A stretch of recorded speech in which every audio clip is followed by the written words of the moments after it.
संजू के पिताजी एक फैक्ट्री में मजदूर थे, पर उसके पिता के खराब स्वास्थ्य के चलते घर में आमदनी नहीं हो पा रही थी। तब उसके घर की स्थिति ठीक न होने के कारण संजू की मम्मी रचना को घर से बाहर काम करने के लिए जाना पड़ा। संजू की मम्मी काम करने के लिए उसी फैक्ट्री में जाने लगी जहां उसके पिताजी काम करते थे। संजू की मम्मी अपने पति से ज्यादा पढ़ी लिखी थी, इसलिए रचना को हिसाब किताब का काम मिल गया था। रचना की उम्र 25 साल थी।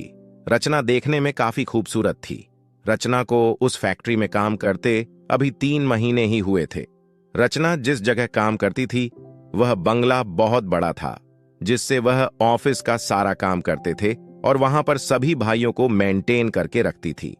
रचना को उधर से लाने और छोड़ने का काम उसका बेटा संजीव करता था। उस बंगले के मालिक का नाम अशोक था, जो बहुत बड़ा बिजनेसमैन था। उसका कारोबार विदेशों में भी चलता था।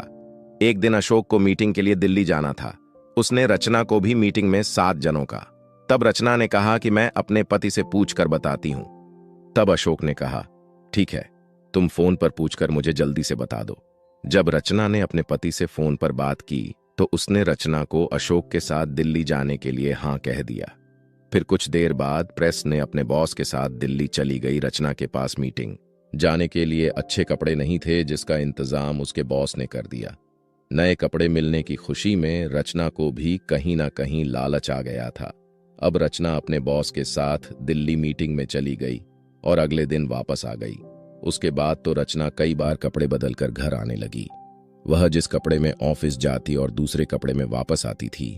1-2 बार संजू के पापा ने रचना को कहा कि ये सब क्या है, तुम जाती हो किसी और कपड़े में और आती हो किसी और कपड़े में। तो रचना अपने पति से कह देती कि ऑफिस में बॉस ने एक ऊंची पार्टी रखी और सभी को अच्छे कपड़े पहनने को दिए थे, ताकि मीटिंग में आने वाले मेहमानों पर अच्छा प्रभाव पड़ सके।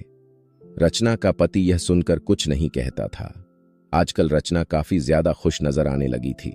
रचना कई बार अपने पति के लिए महंगी शराब लेकर आती और कहती कि बॉस ने तुम्हारे लिए भेजी है। उसका पति भी मुफ्त की शराब पीकर खुश रहता था। कुछ दिन अशोक ने अपने घर में मीटिंग की पार्टी रखी और उसमें पार्टी का इंतजाम भी रखा। उस पार्टी में रचना भी गई थी। उसने वही साड़ी पहनी थी जो बॉस ने दिल्ली जाते वक्त दिलाई थी। पार्टी में काफी रौनक थी। रंग बिरंगी लाइट जल गई थी, जिससे वहां का माहौल काफी अच्छा लग रहा था। सजना के पहुंचते ही उसके बॉस ने उसे अपने पास बुलाया और सोफे पर बैठाकर थोड़ी ड्रिंक पिला दी। उसके बाद अशोक ने ही रचना को अंदर चलने को कहा। अंदर जाते ही बहुत रचना के और रचना को अपनी आंखों से उसके से शरीर को निहारने लगा। सच न समझ गई थी कि बस उसे आज नहीं छोड़ेगा। हल्की ड्रिंक लेन